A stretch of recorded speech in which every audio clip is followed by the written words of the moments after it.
In this video, I'm going to show you how, by copying a few files, you can use any profile that's in Creality Slicer within the latest version of Cura. As we probably all know, Creality Slicer is just an older version of Cura that's been rebadged by Creality as their own software. This means that using Creality Slicer limits you to using only the features they implement and not the latest features available to everybody that has Cura. Now, one option you have is to create a new custom printer in Cura and then set everything up manually, but ain't nobody got time for that. No, what I'm going to show you instead is how to grab some specific files from your Creality Slicer installation and then drop them into the correct files in Cura so that everything is available in Cura too. You may have already tried adding a similar Creality printer to Cura and just changing a couple of details.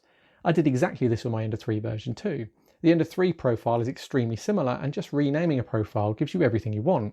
However, when I wanted to use my Ender 3 S1 Pro in Cura, using the same trick would leave me having to manually create every print quality profile by editing an existing profile and saving a new profile with the changes. The S1 Pro is direct drive and has an all-metal hot end.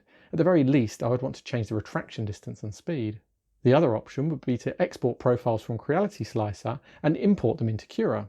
This works to a degree, but the profile files only contain information about how that particular profile differs from the base files, which we don't have in Cura yet. Okay, so I've told you all of the problems, let's see how we solve them. First, make sure you have the latest version of Creality Slicer and Cura installed. I should say that I've only tested this on a PC and I have no idea if it works on Mac. It's also completely possible to screw up your Cura installation doing this, so you do so at your own risk. Worst case, you'll just have to reinstall the software. Navigate to the location where Creality Slicer is installed. By default, this is Program Files on your C drive. Open the Creality Slicer folder, then Resources and Definitions.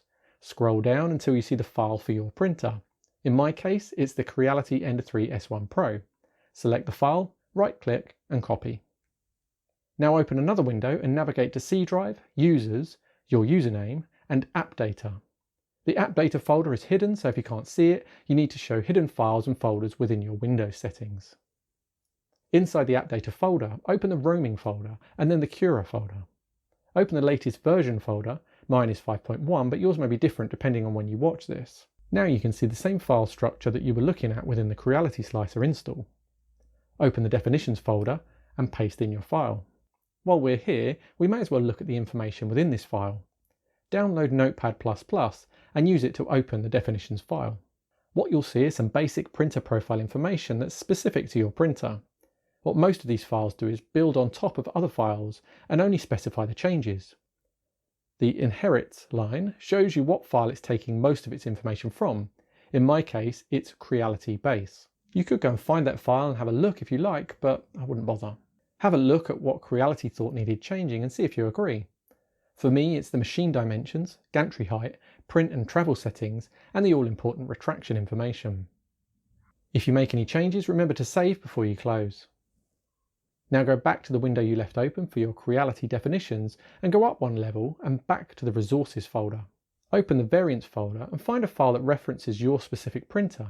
For me, there is only the Creality_Ender 3 S1 Pro-0.4 option. Copy one file for your printer, then close this window.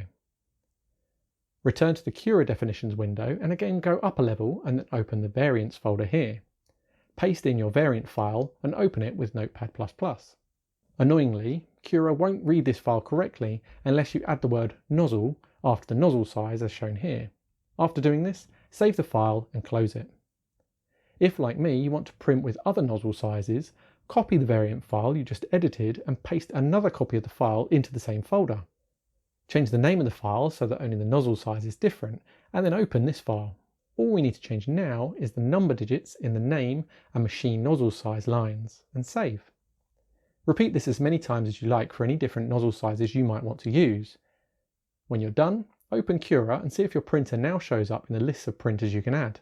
Once you've added your printer, you should now be able to select any of the different nozzle sizes that you added variants for from the drop-down list. If for any reason you get errors or Cura has a problem starting, then just delete any of those files that you copied in and try again. Make sure to check any changes you've made against what you can see here in the video to see if you can identify where the problem lies. This is all what worked for me in the latest version of Cura at the time of making this video. Hopefully the printer profiles you need will be added in future versions of Cura and you won't need any of this.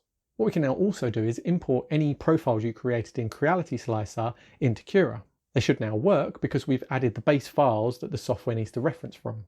To import a profile, open Creality Slicer, hit the drop down on the Quality Profile box in Print Settings and select Manage Profiles. Highlight any profile you wish to use in Cura and then click Export at the top. Save the file somewhere you'll be able to find it and then open Cura. Again, select Manage Profiles in the same way that you just did in Creality Slicer, but this time click Import in the top right of the window. Find the profile you just saved and click Open.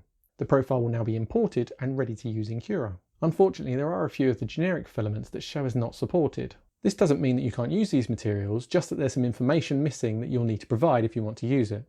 I've added download links in the description where I'll upload any bespoke profiles that I create for this printer so that you can download them and use them yourself if you wish. So there we go. This method is a bit of a work in progress and I plan to submit a GitHub pull request once I have everything I want figured out.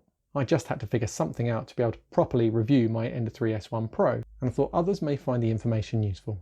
If you want to see how to do other cool things with Cura, then click here. Or click here for another video you might like. Thanks for watching.